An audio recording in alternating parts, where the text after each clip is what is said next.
Fabrícia, boa tarde. Cláudia, boa tarde.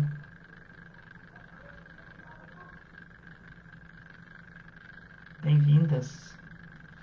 Cláudia e Fabrícia. Fabrícia mandou um abraço para dona Dilma, para Vitória. A Cláudia para os seus pais, seu Godinho, né? Essa distância está começando a fazer eu esquecer os nomes. Mas seus pais, seu filho também.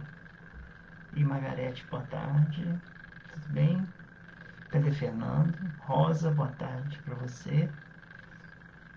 Rosana, boa tarde. Então, Margarete mandou um abraço pro Fernando, Rosa pro Valdo, pro menino, a Osana pro marido, pra minha filhada, pro Washington. Olha o Fernando aí, chegou. Tudo bem. Marcelina, boa tarde. Elaine, boa tarde. Neide, boa tarde. Vocês me desculpem, eu não pude fazer barba. E Jefferson, boa tarde. Deu uma espinha aqui, ó, bem no queixo, olha. Aqui, ó. Aqui.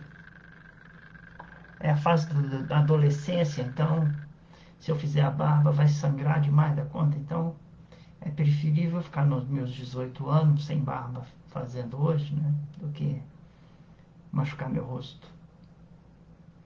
Então eu gosto de fazer barba antes de começar a conversa. Ou é com barba ou é sem barba totalmente. Eu não gosto de ficar assim não. E Elis, boa tarde. Tudo bem? Um abraço pro seu menino. Alguém entrou aí no núcleo, mas não deu o nome. Boa tarde para você que entrou. Imaí, boa tarde.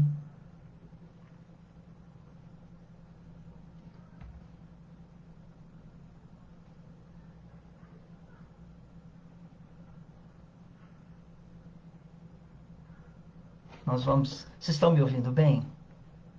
Eu preciso falar um pouco mais alto, tá bom o som?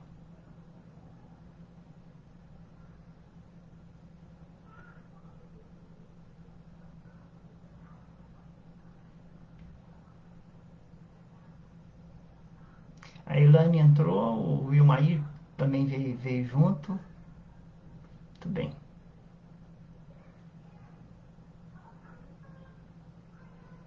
O som vocês estão ouvindo direitinho? Tá perfeito? Obrigado, Rosa. Muito obrigado. Valeu.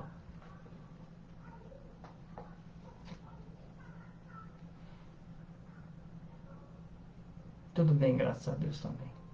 Sim, tudo bem. Jefferson entrou, já entrou. Oi, Zilda. Boa tarde. Tudo bem, Zildinha? Como é que estão as coisas?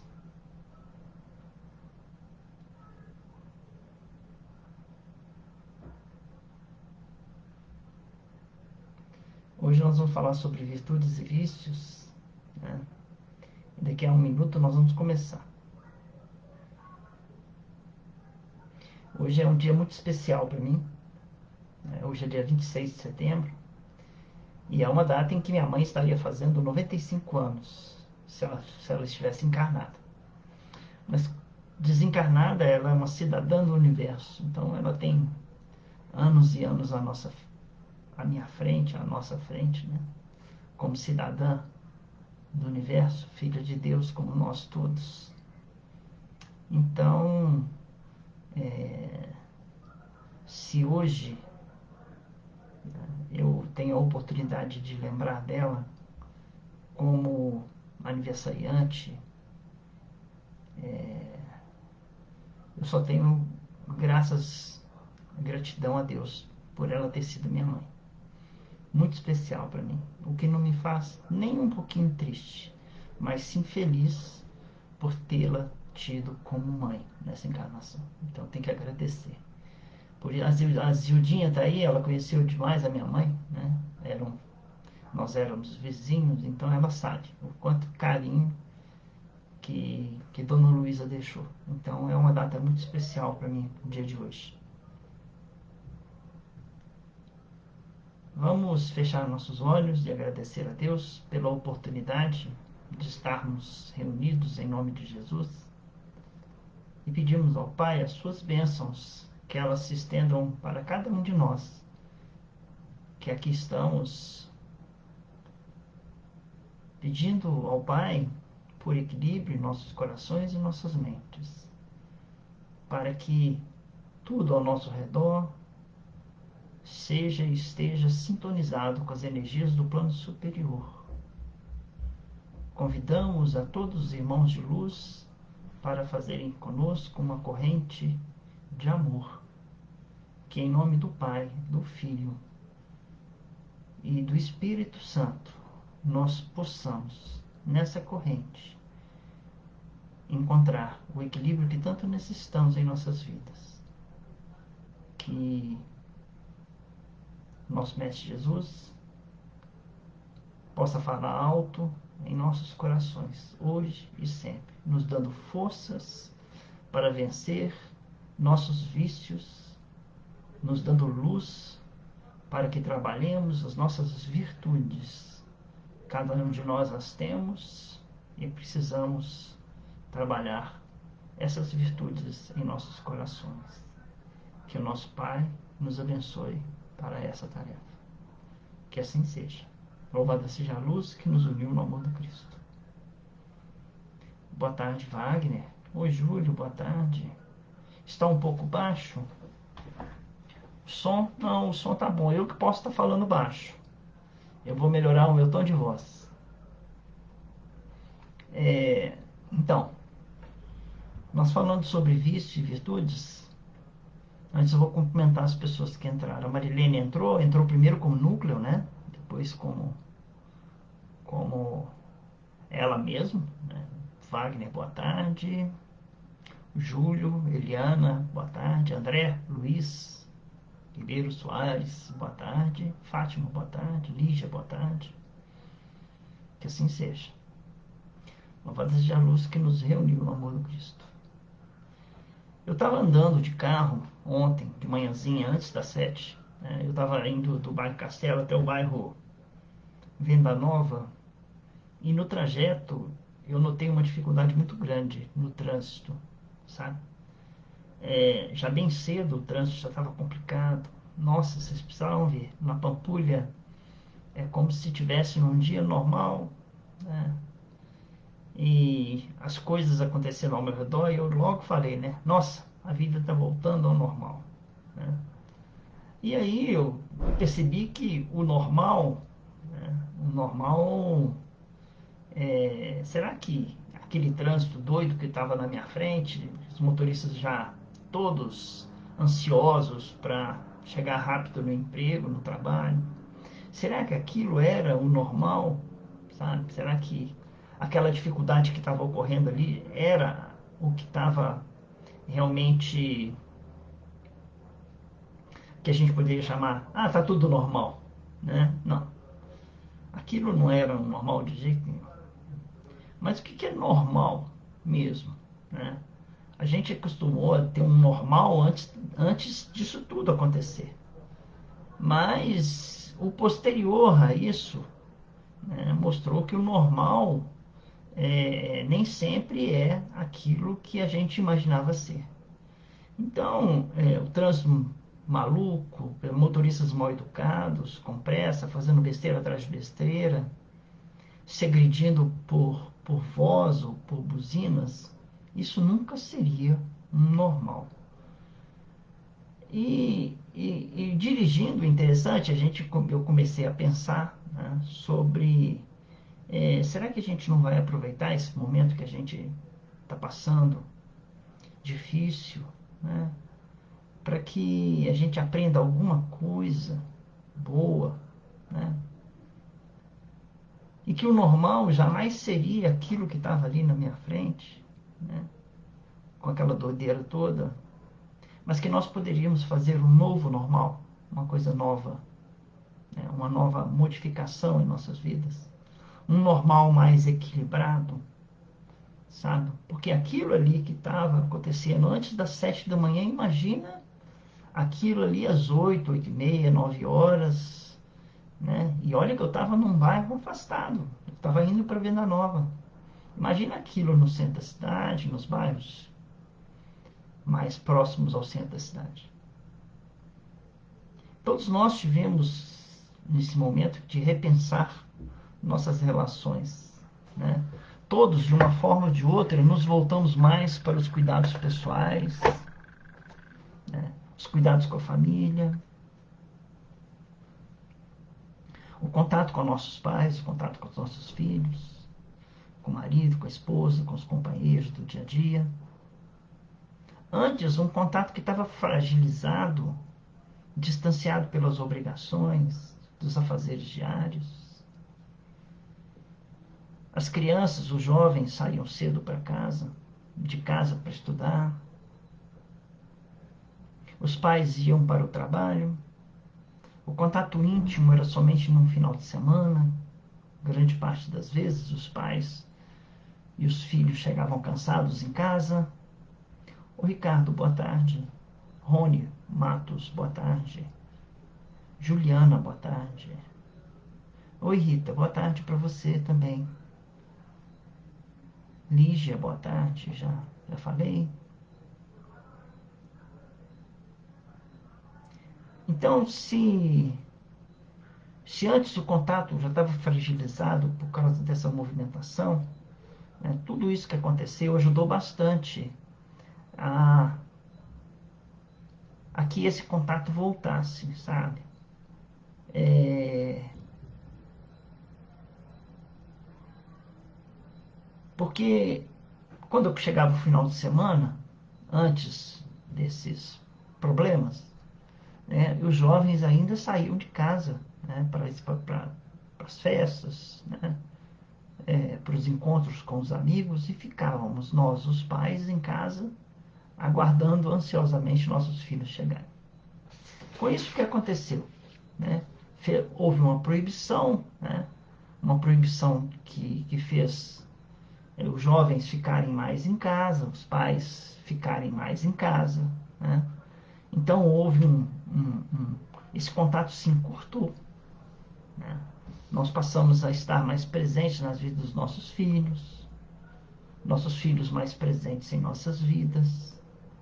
Alguns relacionamentos foram mais fortalecidos, outros relacionamentos se fragilizaram mais por essa mesma proximidade. Foi nesse caminho de ida e volta, que durou mais ou menos 50 minutos, Castelo, Pampulha, Castelo. Aliás, Castelo, Venda Nova, Castelo. Que eu comecei a pensar sobre quais as virtudes que eu estava mais sentindo falta no contato com o ser humano e com Deus. Como o assunto é virtudes e vícios, né? Quais seriam as virtudes que eu estava mais sentindo falta? Né? A primeira virtude, a que mais me agrada e que veio à minha cabeça em primeiro lugar, talvez seja a gratidão. A gratidão a Deus. E a gratidão é uma virtude que não é só endereçada a Deus. Por exemplo, eu falei agora mesmo, né? Agradeci a Deus com gratidão a presença da minha mãe na minha vida, né? Que hoje, eu repito, estaria fazendo 95 anos. Gratidão aos meus pais pela vida que me deram, me proporcionaram. Gratidão pela vida em família que eu tive. Gratidão a Deus pelas pessoas que Ele colocou junto a mim e que eu chamo de irmãos e amigos e que são e sempre serão muito importantes na minha vida. Gratidão aos professores que Deus permitiu fossem um apoio ao meu aprendizado de leitura e entendimento do mundo ao meu redor. A gratidão é uma virtude muito em falta nesse nosso mundo, se a gente for pensar um pouco direito. Se eu até exagerei um pouco no pensamento, porque se gratidão fosse um produto no supermercado, não seria achado tão facilmente assim. Não existe na banca um mostruário de gratidão e produto raro. Né? As pessoas não são gratas. Né? Aliás, essa é uma virtude rara. Né? Nós estamos tentando aprender a gratidão nesse mundo. Boa tarde, Tânia. Oi, Ricardo, cadê Jandira, Ricardo? Eu não vi Jandira. Boa tarde para você. Ela entrou antes de você ou entrou depois? Eu não vi ela entrando.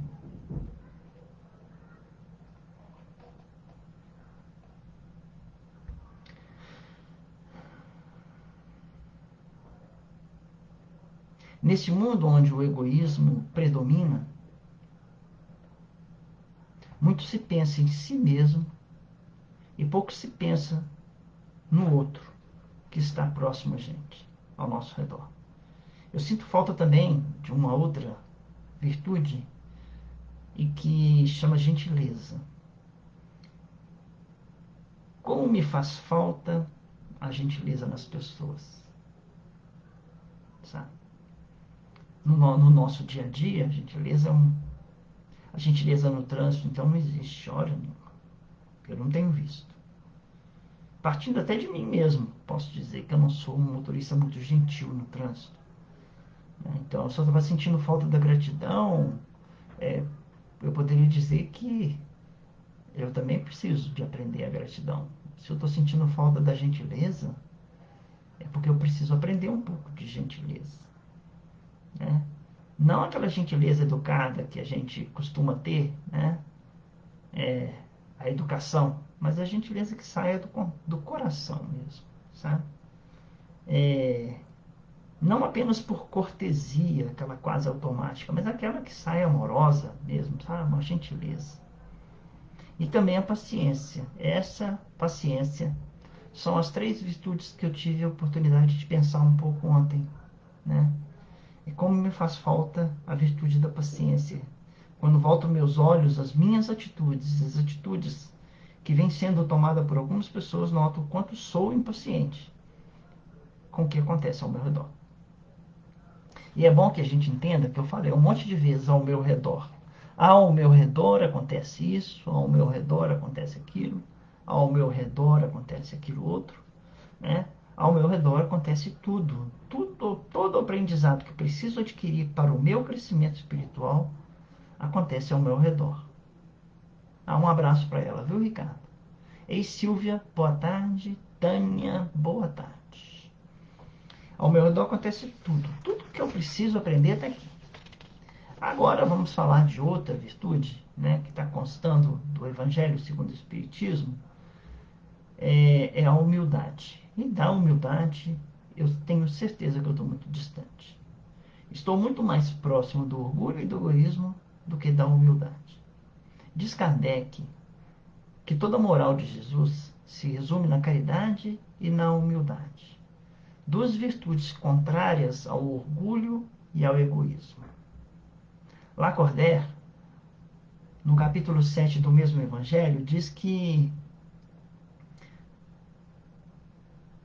os exemplos de humildade que nos foram dados foram bem poucos seguidos. E a verdadeira humildade não aparece, ela é silenciosa. Justamente porque sua prática deve ser assim mesmo, silenciosa. E eu, chegando em casa, tive a oportunidade de escrever um pouco e comecei a perguntar por que estamos tão longe das virtudes e tão próximo dos vícios que nos contaminam? Por que estamos tão longe da verdadeira caridade, aquela praticada sem o mínimo interesse pessoal, e tão perto do egoísmo? Por que estamos ainda tão longe da humildade, tão perto do orgulho, tão distante da gratidão e tão perto da ingratidão, ou tão distante da paciência, tão distante da gentileza? Por que é que estamos mais próximos do começo do que do fim? Se a gente começa a raciocinar sobre virtudes e vícios agora, né? De vez em quando minha câmera faz um embaçamento geral. Eu espero que vocês não estejam vendo. Boa tarde, Vilma. Estejam vendo como que eu estou embaçado na tela. Porque nós somos seres em evolução, em primeiro lugar. Portanto, a cada encarnação, a cada momento estamos em aprendizado. Precisamos assim passar por estágios. Alguns durante várias e várias encarnações. Eu vou dar um exemplo sobre isso, né? nós conviveremos com alguns desafetos, tanto quanto for preciso, para que eu e a outra pessoa, enquanto não nos transformamos, enquanto não transformamos esse sentimento em afeto. Então, vou repetir. Conviveremos com alguns desafetos, vício, desafeição, tanto quanto for preciso para nós dois, enquanto não transformamos esse sentimento em afeto, virtude, afeição. Então, nós trabalhamos encarnação em encarnação em determinadas virtudes e vícios. Então, normalmente, a gente se caracteriza por um tipo de comportamento, né? Nós vamos ver lá na frente, muito dúbio. Né? Nós somos capazes de coisas muito boas e somos capazes de coisas muito ruins. Né? Vamos continuar. O que significa isso? Então, por exemplo, afeto. Eu estou numa encarnação e pessoas foram colocadas do meu lado em que eu tenho que aprender afeição, porque elas são um desafeto na minha vida. E vice-versa. Né? Muitas vezes, pessoas que são colocadas frente a frente precisam trabalhar esse desafeto. Então, tanto o irmão que está de um lado, quanto o irmão que está do outro, precisa trabalhar o desafeto. Então, afeto é aprendido. E somente é aprendido por convivência no desafeto. Em nós e no outro. Então, a gente, às vezes, pede a Deus, meu Deus, me ensina a ter paciência.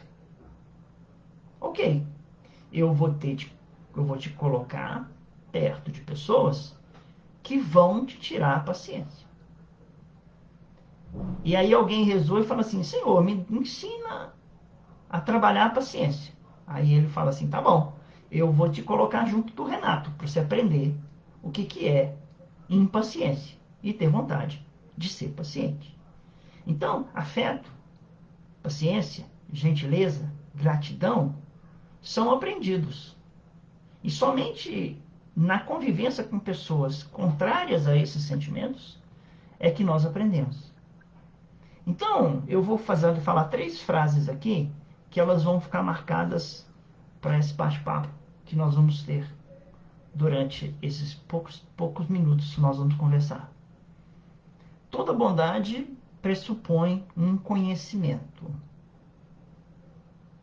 Toda virtude indica um saber.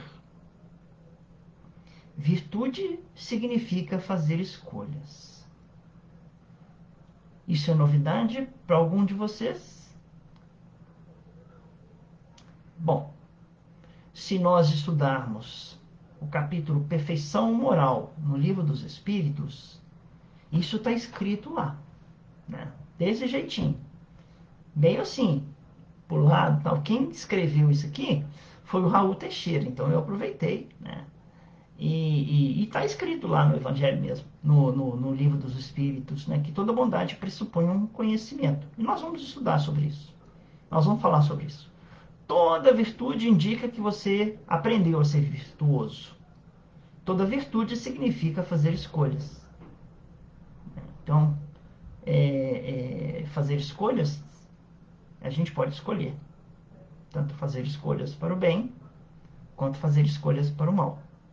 Mesmo sabendo que alguma coisa é ruim e alguma coisa é boa. Então, vamos dizer assim, eu tenho consciência, né, e eu não estou falando, eu tenho consciência que determinado produto me faz mal para a saúde. Mas foi uma escolha. Então, para eu alcançar determinada situação, eu vou fazer uma escolha. Entre sabendo que aquilo me faz mal, continuar naquilo que me faz mal, ou sabendo que aquilo vai me fazer bem, escolher aquilo que está me fazendo bem. Ok? Mas nós vamos falar mais sobre isso um pouco à frente. Então, o que eu estava dizendo? Que nós somos seres em evolução. A cada encarnação, a cada momento, estamos em aprendizado. Muito bem. E progredimos de duas formas. Tanto no sentido do progresso moral, quanto no sentido do progresso espiritual, intelectual. Né? A pergunta no Livro dos Espíritos 780 diz assim: o Livro dos Espíritos, então quer dizer, nós temos o progresso intelectual e o progresso moral. No Livro dos Espíritos 780, é dividido em 3 perguntas. Quer dizer, não é só, a pergunta 780 não é só uma pergunta não, são 3 perguntas.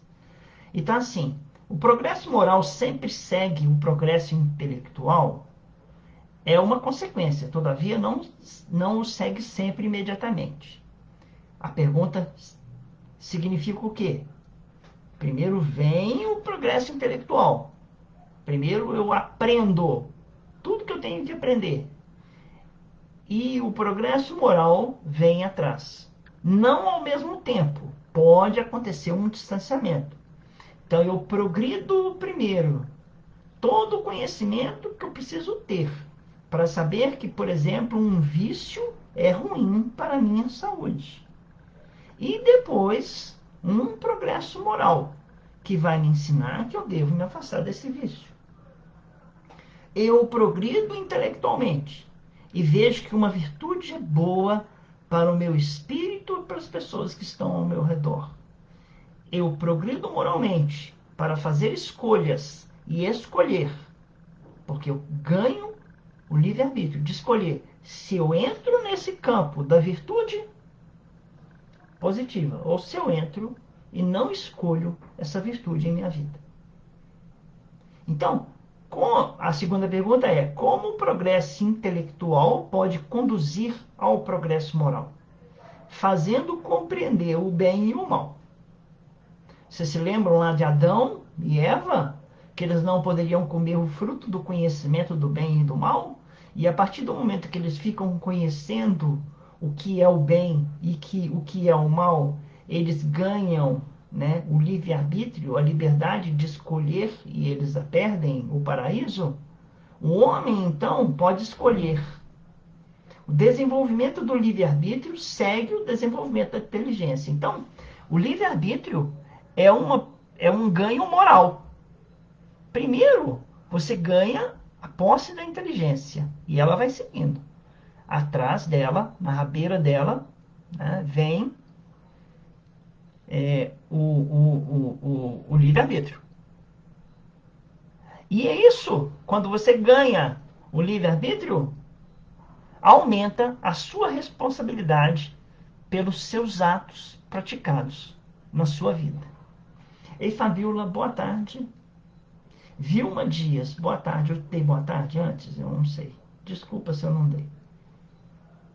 Então, a terceira pergunta é: como ocorre, então, que os povos mais esclarecidos sejam frequentemente os mais pervertidos? É a terceira pergunta da mesma 780. O progresso completo é o objetivo, mas os povos, como os indivíduos, não o alcançam senão passo a passo. Até que o senso moral se tenha neles desenvolvido, eles podem mesmo se servir de sua inteligência para fazer o mal. O moral e a inteligência são duas forças que não se equilibram, senão com o tempo. Lembre isso. O moral e a inteligência são duas forças que não se equilibram, senão com o tempo. Nós possuímos duas forças interiores. Uma delas é o moral e a outra delas é a inteligência. Boa tarde, Hugo. Seja bem-vindo. Boa tarde, seu Ciro. Seja bem-vindo. Então, quer dizer, nós temos duas forças em nós.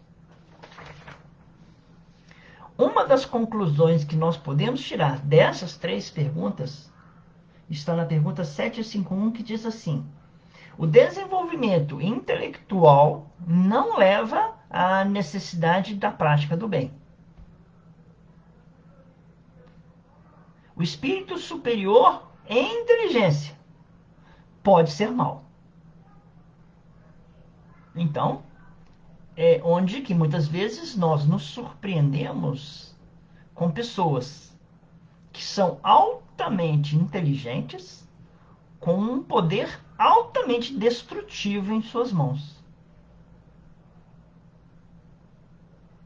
Porque nós não temos pessoas altamente amorosas que tenham em suas mãos o poder da destruição, mas sim da amorosidade.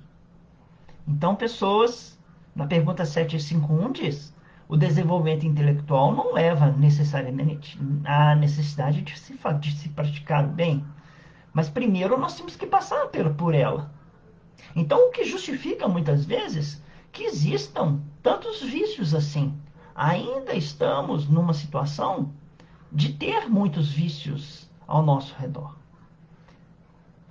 No Evangelho, eu aprendi isso num vídeo muito interessante, para quem gosta de estudar através de vídeos, né? A FEB tem uns vídeos que infelizmente já não são mais feitos, mas está na memória lá da FEB TV, que chama-se Nossa Nada Mole Encarnação. Minha Nada Mole Encarnação. E tem um dos textos lá que diz assim, que há no Evangelho um ensinamento de Jesus, que está em Mateus capítulo 5, versículo 25, que diz assim: reconciliai-vos o mais depressa possível com seu adversário, enquanto estáis com ele no caminho. Mateus capítulo 5, versículo 25, isso significa que está no Sermão da Montanha. Então, nesse capítulo, onde ele fala reconciliai-vos o mais depressa possível com seu adversário, eu pergunto, qual seria nosso maior adversário, o mais perverso? Qual seria o nosso adversário mais duro de mudar? Qual seria o nosso maior sabotador? Alguém seria capaz de responder? Aí eu vou esperar alguns minutos. Minutos eu não posso esperar, não. Mas vou esperar alguns segundos para ver se alguém chuta ou responde corretamente, por favor. Né? Qual seria o nosso maior adversário? O mais perverso? Qual seria o adversário mais duro de mudar? Qual seria o nosso maior sabotador? A Rosa respondeu em primeiro lugar: meu maior sabotador sou eu mesmo. E eu repito: o maior adversário, o mais perverso, sou eu mesmo. O mais duro de mudar sou eu mesmo. O meu maior sabotador sou eu mesmo. Isso mesmo, eu. Nós mesmos. Muito bem. Então, esse ensinamento, vamos pensar no eu mesmo. Eu mesmo. Então, o ensinamento de Jesus, relido e revisitado, diria assim: buscai, em primeiro lugar, o mais rápido possível, a reconciliação consigo mesmo. Um dos ensinamentos de Jesus diria: amar ao próximo como a si mesmo. E nós poderíamos dizer que Jesus também pode ter imaginado assim: reconcilia com o próximo como devemos reconciliar com nós mesmos. E aqui nós vamos aplicar um conhecimento na psicologia, e que eu não vou falar muito porque é muito complexo a gente conversar sobre psicologia, porque é muito amplo, mas eu vou dar uma ideia para vocês entenderem. Existe uma história, né, e que essa história vem dos indígenas americanos, dos índios Cherokees, né, que diz assim, que todos nós temos dentro de nós dois lobos. Um é bom e dócil. O outro é mau e raivoso. Vocês se lembram que eu disse agora mesmo?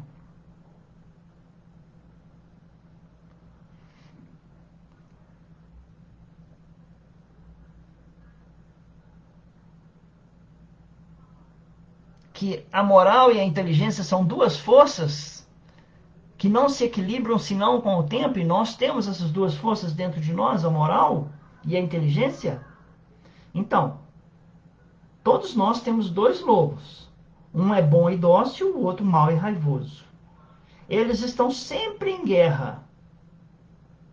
E aí um índio pergunta: quem irá vencer?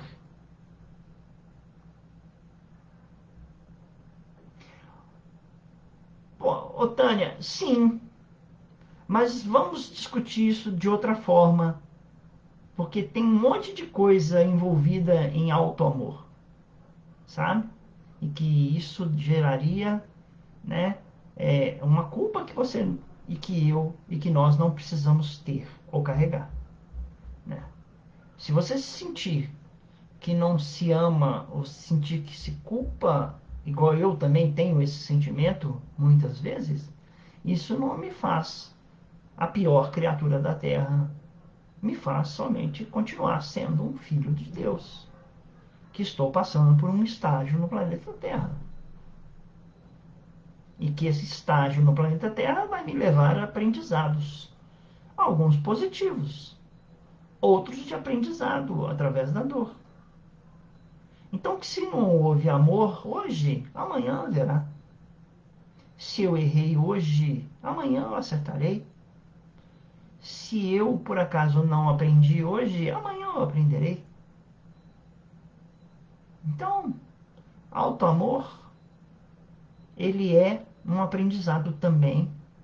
Ele é uma qualidade adquirida com o tempo. Acredito eu. Assim, quem irá vencer nessas duas forças? Aquele que a gente alimentar, responde o outro índio. Assim, nós temos a capacidade de atitudes altamente dignas, altruístas, caritativas, e temos também a capacidade de atitudes altamente egoístas e perversas. Exatamente. Aquele que eu alimentar. Chamemos. Antes de mais nada, vamos dizer assim. Kardec perguntou aos espíritos assim: onde estão gravadas as leis de Deus? Aqui os espíritos respondem: na nossa consciência. Então vamos gravar essa primeira pergunta. Onde estão escritas as leis de Deus? Estão gravadas na nossa consciência. Nós temos a capacidade de atitudes altamente positivas e atitudes altamente negativas. Nós temos duas forças interiores, a inteligência e a moral, e que não andam equilibradas ao mesmo tempo. Nós estamos sempre lutando para esse equilíbrio. Então nós vamos chamar esse lobo mau de ego. E chamemos o lobo bom de self.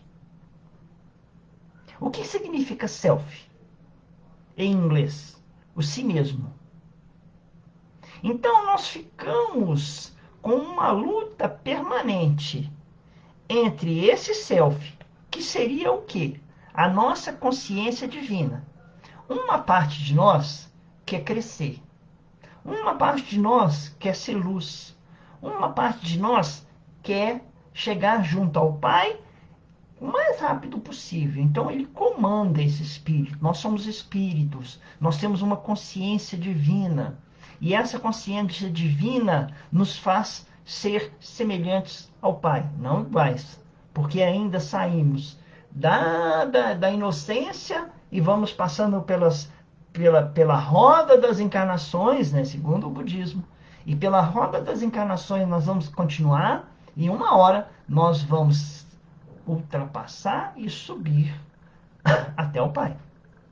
Então, uma das nossas forças, que é a moral, é a consciência divina, é o Espírito que existe em mim e que me guia até o Pai. Mas a outra é o ego.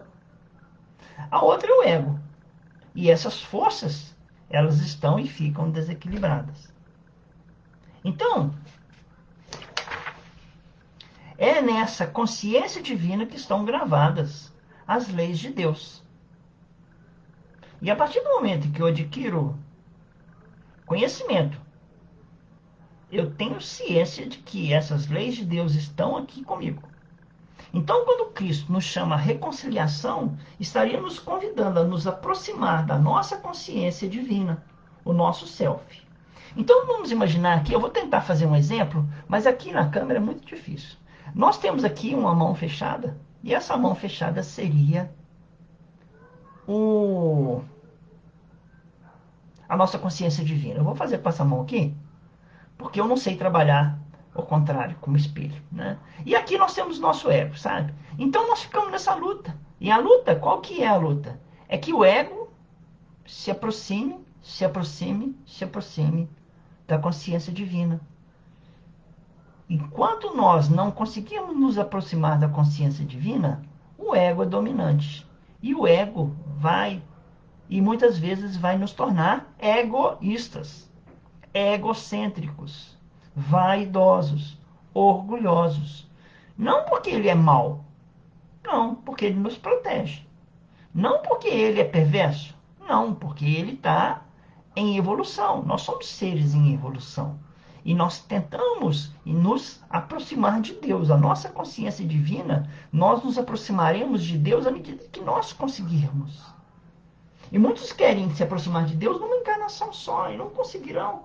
Porque essa consciência divina, ela nos atrai como a semente, o sol atrai a semente. A semente fica enfornada dentro do solo e a chama do sol a chama para cima. E a semente brota no sol, no solo e cresce rumo ao sol. E assim somos nós. Nós ainda estamos presos ao solo.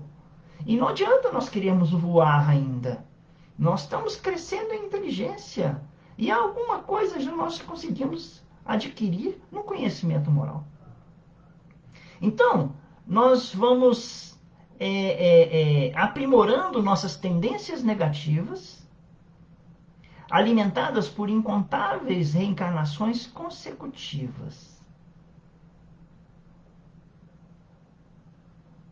Somos seres imortais e durante eras, séculos e séculos alimentamos o lobo mau com nossos vícios e deveremos com o tempo diminuir o alimento dado ao lobo ruim, vaidade, egoísmo, orgulho, violência.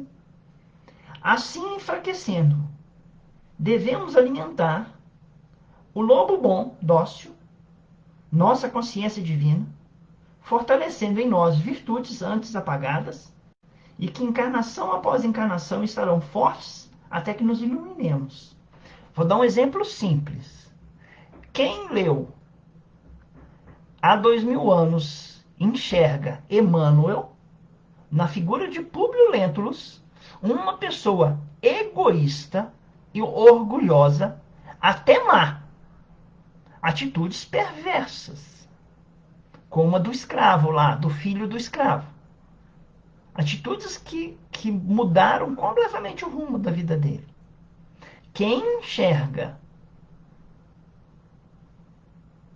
o Emmanuel há 2000 anos no livro, sabe que ali quem atuava era o lobo ruim, era a força da inteligência, era o orgulho, era a vaidade, era todo um arcabouço que estava cercando aquela consciência divina.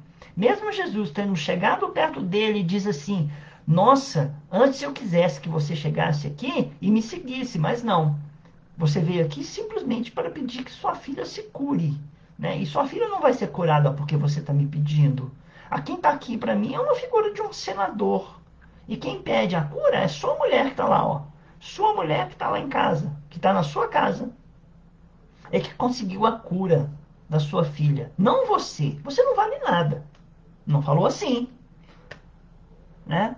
Mas falou, toma cuidado, que você está cavando as suas dores. Há 2000 anos.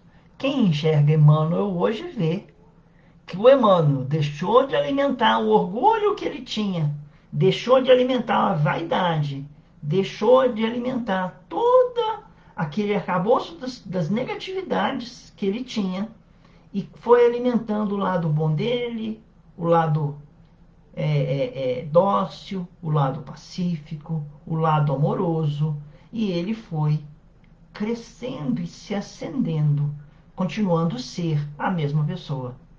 Porque no Evangelho segundo o Espiritismo, no século XIX, é ele que escreve sobre o egoísmo. Procurem no Evangelho segundo o Espiritismo. Egoísmo. E se vocês vão ver lá, Emmanuel falando o egoísta. Só quem foi egoísta, quem passou pela experiência do egoísmo, sabe sair do egoísmo. Não tem como. Então, muitas vezes, nós temos que passar por essa experiência. Não que isso seja obrigatoriamente necessário, mas é quase que um caminho que a gente tem que aprender.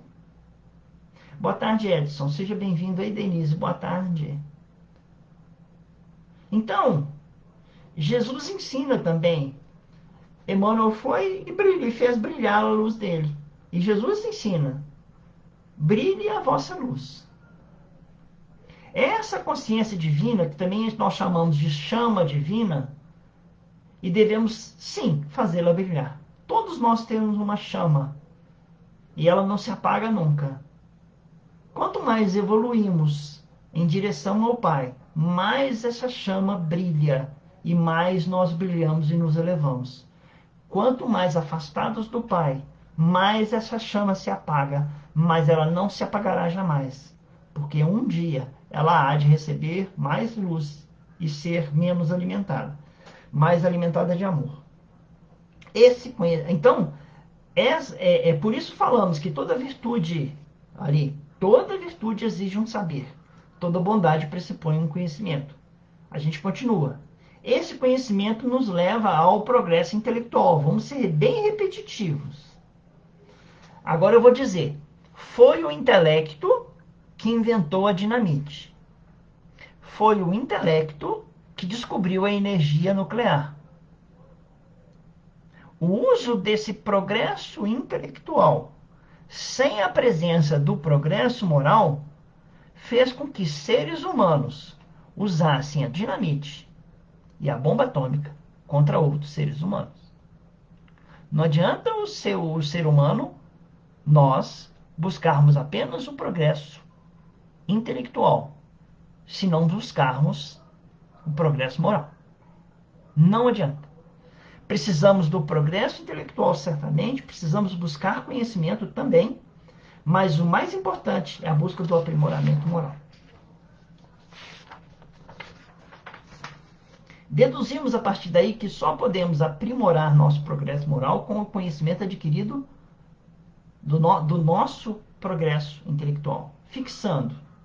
Vamos fixar. Aprenderei a paciência convivendo com a impaciência, em mim mesmo e nos outros. A partir do momento em que eu descubro a impaciência em mim, sou capaz de iniciar meu caminho de volta à paciência. O que quer dizer paciência?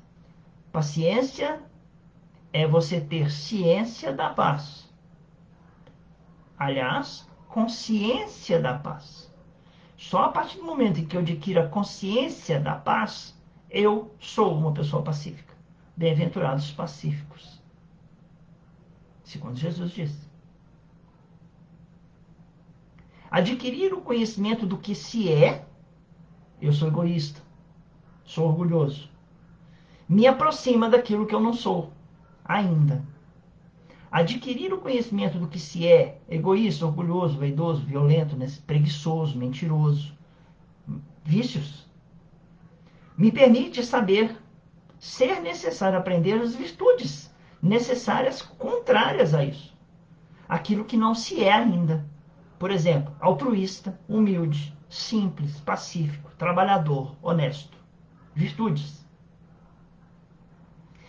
Para todo vício, há uma virtude. Para toda bondade, um conhecimento. E toda virtude exige um saber. E eu estou muito fixo, repetindo coisas em frases diferentes. Para bem marcar.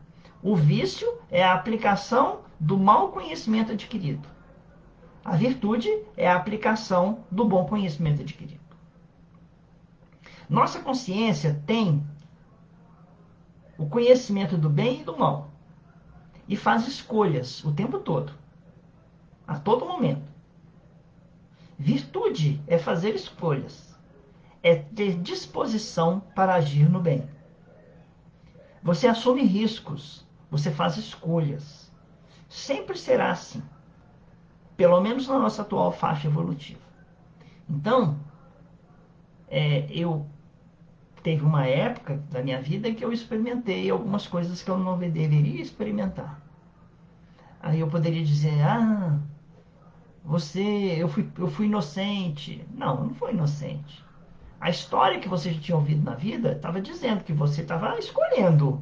E toda escolha tem um risco. Né? E esse risco, ele pode te levar a um vício que você não seja capaz de suportar. Fazer escolhas, então, você assume riscos, você faz escolhas, mas sempre será assim, pelo menos atualmente. Na quarta-feira, a Neide, né, Neidezinha querida, disse sobre o capítulo 17, o item 3, que fala sobre o homem de bem, e ela falou assim: o verdadeiro homem de bem é aquele que pratica a lei de justiça, de amor e de caridade em sua maior pureza. Se interroga a consciência sobre seus próprios atos, pergunta a si mesmo se não violou essa lei, se não fez o mal e se fez todo o bem que podia, se negligenciou voluntariamente uma ocasião de ser útil e se ninguém tem o que reclamar dele. Enfim, se fez a outrem tudo o que queria que fizesse para com ele.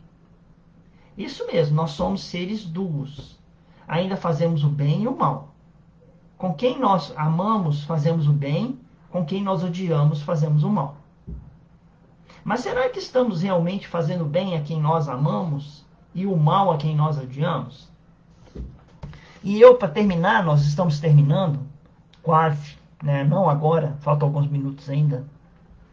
Nós vamos contar uma historinha em homenagem a Neide. Mas assim, a historinha do fazendeiro chinês, que a Neide gosta de historinha. Ela está aí ainda? Deve estar, né? A história do fazendeiro chinês. Era uma vez um fazendeiro chinês que tinha uma fazenda e possuía cavalos. Um deles fugiu. À noite, os vizinhos foram na casa dele e disseram: nossa, isso é muito ruim. Aí ele disse assim: talvez seja bom, talvez seja ruim. No dia seguinte, o cavalo que havia fugido voltou, trazendo 7 outros cavalos selvagens. E todos os vizinhos vieram e disseram: nossa, isso é ótimo, não é? E ele disse: talvez seja bom, talvez seja ruim. No dia seguinte, seu filho estava tentando domar um dos cavalos selvagens que tinha vindo para a casa dele. Caiu do cavalo e quebrou a perna.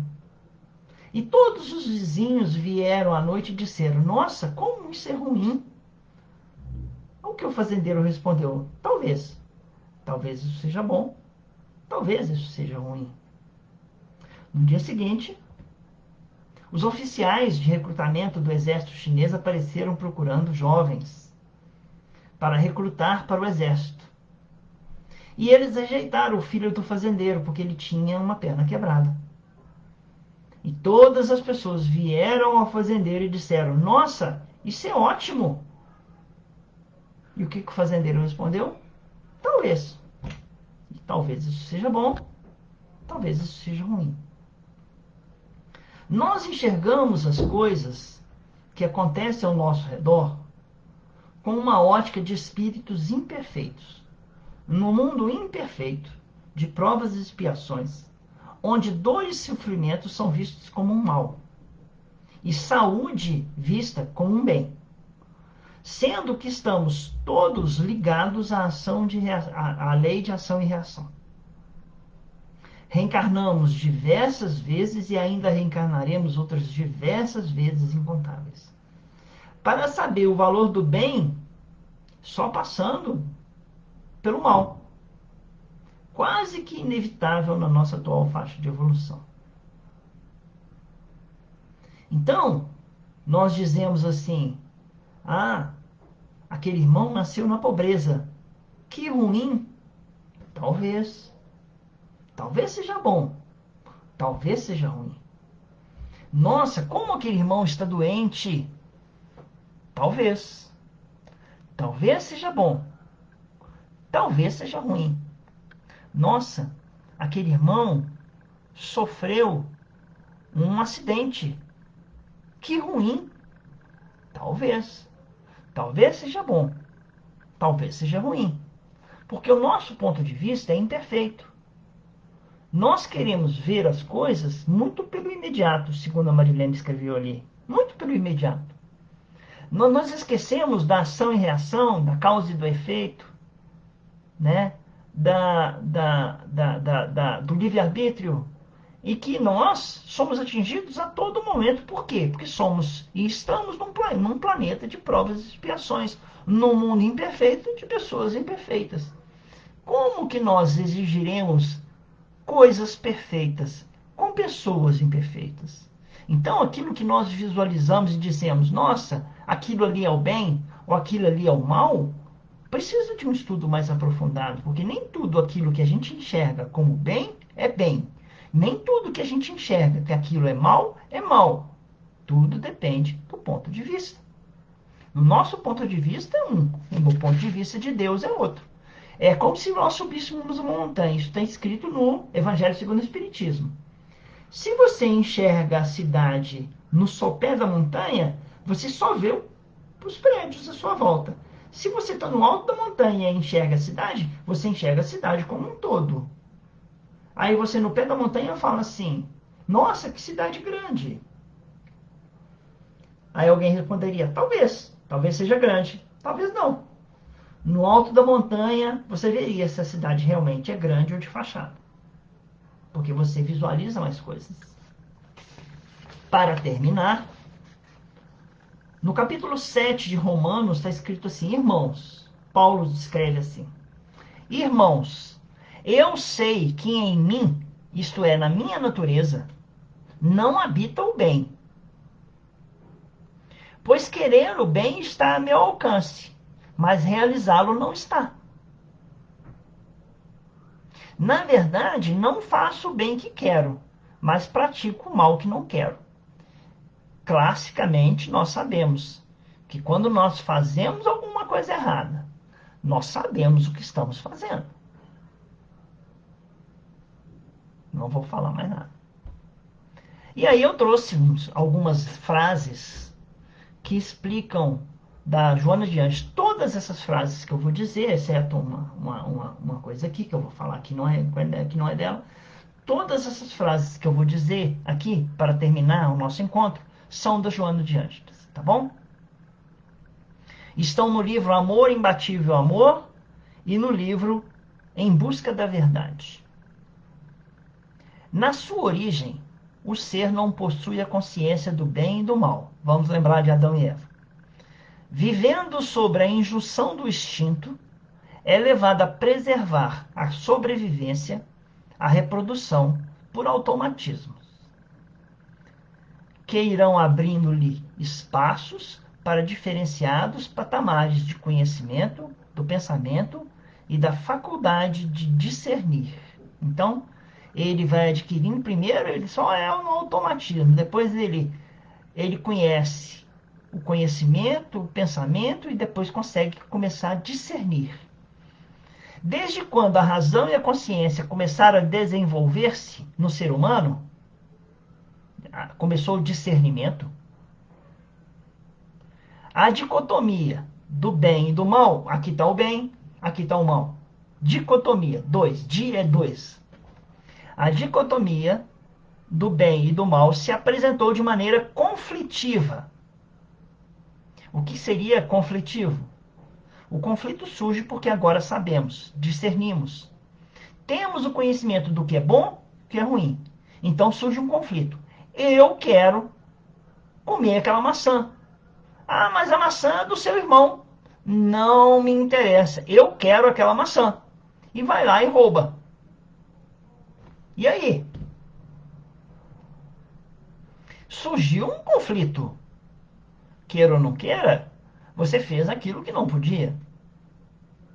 Tudo aquilo que promove e eleva o ser, diz Joana de Ângeles, aumentando-lhe a capacidade de viver em harmonia com a vida, prolongá-la, fala com a vida,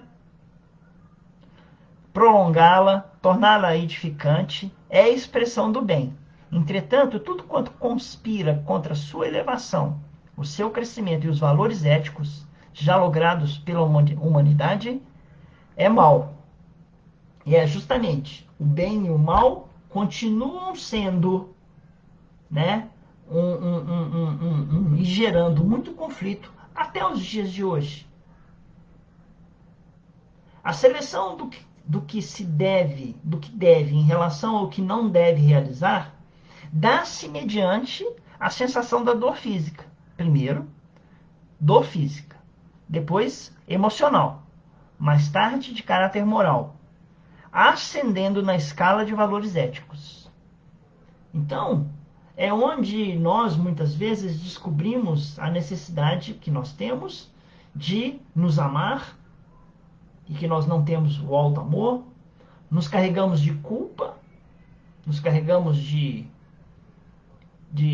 sentimentos negativos, encontramos tristeza e depressão onde nós não achávamos que teríamos, e não sabemos a origem. E essa origem está no mal que nós praticamos, nas escolhas que nós fizemos. Então vamos encerrar agradecendo a Deus. Eu agradeço a presença de vocês. E novamente peço a Deus que, através deste momento tão rico de conhecimento, nós possamos transformar esse conhecimento em atitudes morais positivas em nossas vidas. Senhor, te agradeço pela possibilidade desse encontro com os nossos irmãos. Tenho gratidão por esse encontro que permitimos nos rever, mesmo que virtualmente, e possamos, cada um de nós, sair mais fortalecidos deste momento tão sublime. Agradecemos a nossa mentora espiritual, irmã Lúcia, e pedimos que ela e sua equipe possam estar conosco em nossos lares, nos guiando e nos mostrando caminhos mais equilibrados, em que nossas escolhas estejam pautadas pelo amor e pela prática do bem. Muito obrigado, Senhor. E te pedimos uma semana abençoada na luz. Que assim seja. Boa tarde a todos. Assim já é. Que assim seja. Boa tarde, viu? Fiquem com Deus. Até semana que vem, se Deus quiser. Muito obrigado, Juliana. Muito obrigado, Marilene. Muito obrigado, Rosa, Neide, Marcelina, Elis, Fabrícia, Fabiola. E a todos os irmãos, Tânia, todos os irmãos que estiveram presentes. Muito obrigado. Fiquem com Deus, eu vou desligar. Dá licença.